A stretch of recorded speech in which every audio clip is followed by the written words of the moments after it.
बाप ने अपनी बच्ची को जिंदा दफन कर दिया और वजह यह है कि अफलास, गुर्बत, भूख, पैसे नहीं हैं। क्या हालात इस कदर ख़राब हैं कि कोई बाप अपने जिगर गोशे को ज़मीन के हवाले कर दे, जिंदा दफन कर दे?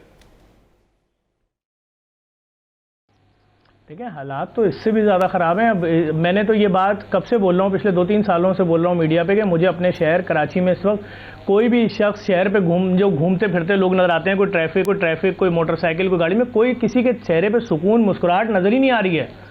हर आदमी डिप्रेशन का शिकार है। देखें, अभी मैंने परसों एक वीडियो डाली, उसमें मैंने लिखा है कि आवाम मुझे बताओ कि अगर मेरे धरना देने से, अगर मेरे भूख हड़ताल से, अगर मेरे प्ले कार्ड लेके पार्लियामेंट हाउस के सामने बैठ जाने से किसी वजीर पे कोई फ़र्क पड़ जाएगा, किसी मिनिस्टर पे कोई फ़र्क पड़ सकता है, तो मैं इसके लिए तैयार हूँ। देखिए, छोटी सी बात है, आप मीडिया वाले लोग जो हैं, जो आप जैसे साफ़ी हैं या जो कैमरामैन हैं या जो भी आपके लोग हैं जिनकी तनख्वाहें 50,000, 60,000, 70,000 या लाख रुपए, आप मुझे बताएं तो अगर लाख रुपए तनख्वाह वाले आदमी के घर पे 2 लाख रुपए का बिजली का बिल आएगा, अगर उसके घर पे 20,000 रुपए गैस का बिल आएगा, अगर उसके घर पे 10,000 रुपए पानी का बिल आएगा, तो वो 1,30,000 देगा, उसकी तनख्वाह 1 लाख रुपए है, तो वो खाएगा कैसे? इसी तरह से जिनकी तनख्वाहें 40, 50 और 60,000 रुपए हैं, उनके घरों में अगर 1-1 लाख, 2-2 लाख, 1.5 लाख, 3-3 लाख के बिल आएंगे, तो वो जिंदा कैसे रहेंगे? अब बात यह कि ये बात करूं किसके आगे जाके, मुझे यही नहीं पता। तो मैंने लोगों से ये बोला कि भाई, चूंकि हम में और जो मिनिस्टर्स होते हैं इनमें बहुत बड़ा फ़र्क होता है, लिविंग स्टैंडर्ड का बहुत फ़र्क होता है। आवाम जो है, वो जो 80% आवाम है, उनकी ज़िंदगी बहुत अलग है। क्या सोच के उसके बाप ने अपनी बेटी को गाड़ दिया ज़मीन में, मुझे नहीं मालूम। ये मैं चैलेंज से कह सकता हूँ, वो ज़हनी मरीज़, डिप्रेशन का मरीज़ ज़रूर होगा। जफर अब्बास साहब, हमने ये देखा था, दूसरा आदमी डिप्रेशन का मरीज है इस वक्त। हमने ये देखा था कि कोई बाप अपने बच्चे को ईदी के झूले में डाल के चला जाए, लेकिन फिर ये देखा कि भूख तहजीब की आदाब भुला देती है। भाई, दौरे जाहिलियत तो नहीं है, इस्लाम की आमद से कबल का ज़माना तो नहीं है कि जाहिल अरब अपनी बच्चियों को जिंदा दरगोर कर रहे हैं। ये जीता जागता इंसान है, उसको पुलिस ने गिरफ्त में लिया है, उसका बयान रिकॉर्ड कराया, उसने अपनी जिंदा बच्ची को ज़मीन में गाड़ दिया, दफन कर दिया, और बता ये रहा है कि मैं हालात से मजबूर हूँ। हालात इतने ख़राब हो गए।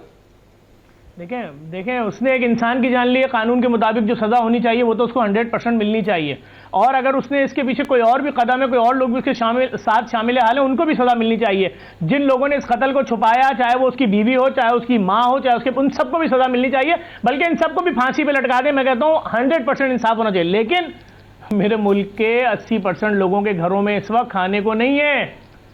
आप समझे, अगर कोई पाकिस्तान का बहुत बड़ा अदाकार सिर्फ एक बिजली का बिल लेकर कुछ ऐसी बातें बोल दे जो बहुत खतरनाक अल्फाज हो, तो लम्हे फिक्रिया है लोगों के लिए। कौन सा रिलीफ दे रहे हैं, बताएं ना। ओ भाई, अब ये वक्त आ गया है कि लोग बिजली के बिलों के लिए अपने घर का सोना चांदी तो बेच चुके हैं। अब वो कह रहे हैं हमने अपने बच्चों के जहेज के लिए जो जमा किया है वो फर्नीचर ले लो भाई, हमारे घर का बिल अदा करना है हमें। किस उम्मीद पे कि इस महीने आया 80,000 का बिल, अगले महीने शायद वापस 10,000 का, 8,000 का आ जाएगा। उनको पता ही नहीं अगले महीने 1,20,000 का आएगा।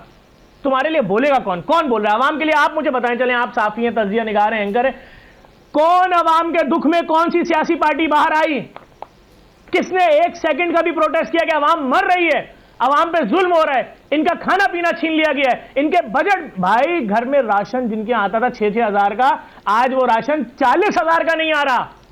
कोई मैं 20 सदी पहले की बात नहीं कर रहा, पिछले साल की बात कर रहा हूं, 6 महीने पहले की बात कर रहा हूं। चूंकि अवाम है, ना इन्होंने कभी इख्तिदार में आना है, ना इन्होंने कभी असेंबलियों में पहुंचना है, मखसूस लोग हैं, मखसूस खानदान है, ठीक है, आपने जो करना है करें। आवाम मर रही है, आवाम का कोई पूछने वाला नहीं है। भाई, मैंने तो आपसे सवाल किया, बताएं मुझे वो कौन सी सियासी पार्टी है जिसने ऐलान किया है कि ये जो बिजली के बिल आ रहे हैं, लोगों के घरों में गैस के बिल आ रहे हैं, पानी के बिल आ रहे हैं, तीनों चीजें नहीं आती।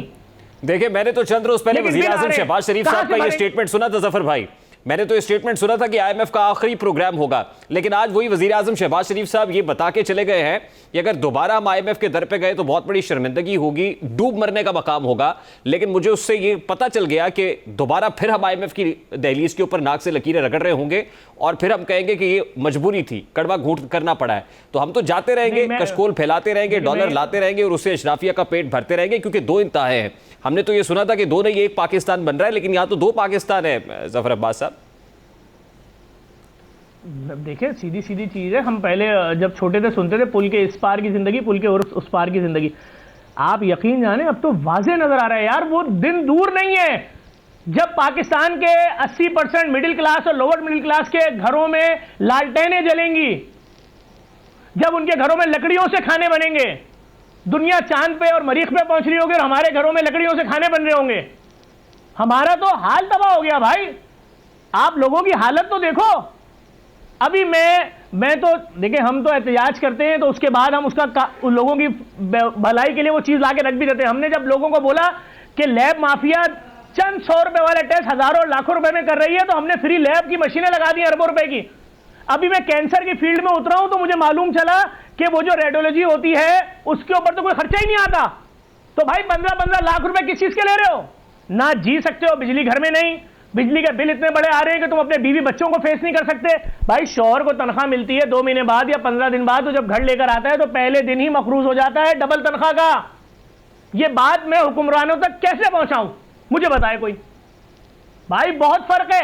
मैं तो सीधी सी बात कर रहा हूं, फिर ये तीसरी दफा मुझे उस सियासी पार्टी का नाम बताएं जो पाकिस्तान की आवाम के लिए बोल रही हो कि हम तुम पे जो जुल्म हो रहा है यूटिलिटी बिल्स के नाम पर, इसके खिलाफ तुम्हारे साथ खड़े हो रहे हैं। ये हमारी एहतजाज की डेटें हैं, या ये हम एहतजाज करेंगे। हम एहतजाजन 2 घंटे लाइट नहीं जलाएंगे पूरा पाकिस्तान मिलके। अरे कोई तो एहतजाज रिकॉर्ड करा दो। तो जफर अब्बास साहब, क्या लोग किसी सियासी जमात या किसी सियासी लीडर की कॉल का इंतजार कर रहे हैं कि वो कॉल देंगे तो हम एहतजाज के लिए निकलेंगे? कहते हैं तंग आमद बजंग आमद। जब तंगी होती है, प्रॉब्लम होती है, परेशानी, लोग सड़कों पे आते हैं। बात सुने मेरे भाई, बात सुने। उस वक्त आवाम जिंदा होगी? ये जिस वक्त अपनी कॉलें वॉलें देंगे उस वक्त तक आवाम जिंदा होगी? ये छोटे छोटे फ्लैटों में रहने वाले बगैर बिजली के हीट स्ट्रोक में महीना निकाल चुके हैं कराची वाले, 2 महीने। आप जाएं मस्जिदों में देखें तो क्यों एक मस्जिद में जोहर की नमाज में 6 नमाज़े जनाजा, मगरिब की नमाज में 8 नमाज़े जनाजा। मेरी अभी 3 दिन पहले एक डीएसपी से बात हो रही थी, वो मुझे कह रहा है कि सिर्फ अभी आज के दिन में मुझे अपने एरिया में 4 बुजुर्गों की लाशें मिली हैं घरों से। ये वो बुजुर्ग हैं जिनके बच्चे बाहर थे, जिनको हम काउंट करते हैं शायद लावारिस। अरे जो नॉर्मल मर रहे हैं बुजुर्ग अपने बच्चों के सामने, वो तो समझ रहे हैं बाप की उम्र पूरी हो गई।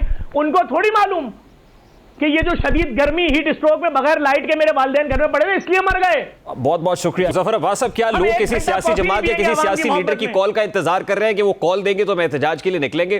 कहते हैं तंग आमद बजंग आमद। जब तंगी होती है, प्रॉब्लम होती है, परेशानी, लोग सड़कों पे आते हैं। बात सुने मेरे भाई, बात सुने। उस वक्त आवाम जिंदा होगी?